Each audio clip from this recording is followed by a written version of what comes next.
What up, y'all? It's Chris Collins, speaker, author, consultant of Leadership is a Verb Consulting, and this is my series, Leadership is a Verb. My goal is to talk to you about ways to activate the ideas that you have in your head. I want to give you practical strategies that allow you to move from a vision to a reality. So let's get into it. I have young folks that will come to me after a presentation or a talk, and they'll say, Chris, I see this problem, I see this challenge. How do I change it? How do I initiate change? And how do I shape the world around me? Like, I'm inspired, but now what's my how? And I always point them toward activism. Before we get into what activism is and how you can do it, I want you to really consider the cost. I want you to really think about what your involvement means on a physical and mental level. I want you to think about what it's going to require from you, how much time, energy, and effort are you going to have to put into it so that you feel like you're actually engaged in a solution and not just enraged by the challenge or the problem. Because if it's just about the rage, if it's just about the emotion, you've already let the problem win. We always have to be focused on how do we solve the issue. Because activism has many faces. It looks different for different people. And what it looks like for you may not be what it looks like for me. I will say this. I challenge you to go beyond a tweet or a hashtag. I challenge you to go beyond just reposting or resharing great information that you think is valuable. Those things are important. But my challenge to you is that you step outside of the comfort of your device and that you actually get into the fray. Here are 3 things, practical steps you can take to move forward in this journey of activism. Find a challenge that you're passionate about. I always say that the thing that agitates you the most will activate you the longest. Don't get caught up in a trend. Don't get caught up in what's hot now.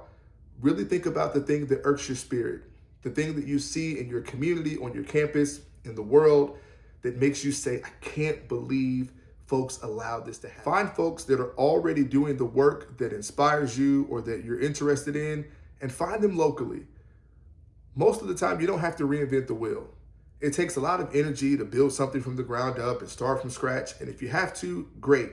I have some strategies to help you do that. But most of the time, you can find folks that are doing the work right there in your community, and they need your help. So when you find folks that are doing the work locally, it allows the impact that you make to be felt more immediately. When you can see how the work that you did last week impacts the community that you live in this week, it gives you the motivation to keep going. Because like it or not, most activism is tied to long-term planning. Now that you've found your issue and you found your like-minded folks locally, now it's time to get active. And you want to do that in one of 2 ways. One way is by putting your time, energy, and effort in the place that it's needed the most. When you go in and you start talking to people and you have conversations, you'll be able to see the pain points, the places where there's a void in leadership, or maybe there's just a void in folks that are willing and able to do the work. If you're really truly looking to make an impact, those are the places where you can make an impact that's felt the soonest. The places where they need folks to show up and show out. The next way to get involved is to get involved in a place that allows you to use your gifts the best.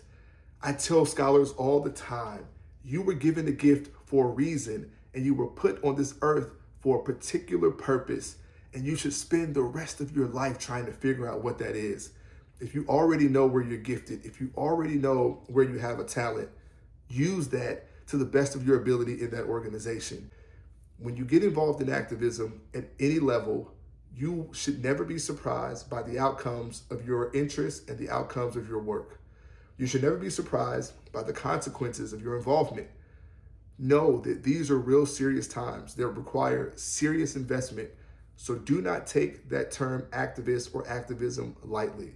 If you are on the front lines, I need you to be smart. I need you to be engaged. And I need you to do whatever it takes for you to come back home so that you can recharge and go back to the front lines and make a difference. You don't have to go far and wide to be able to make an impact.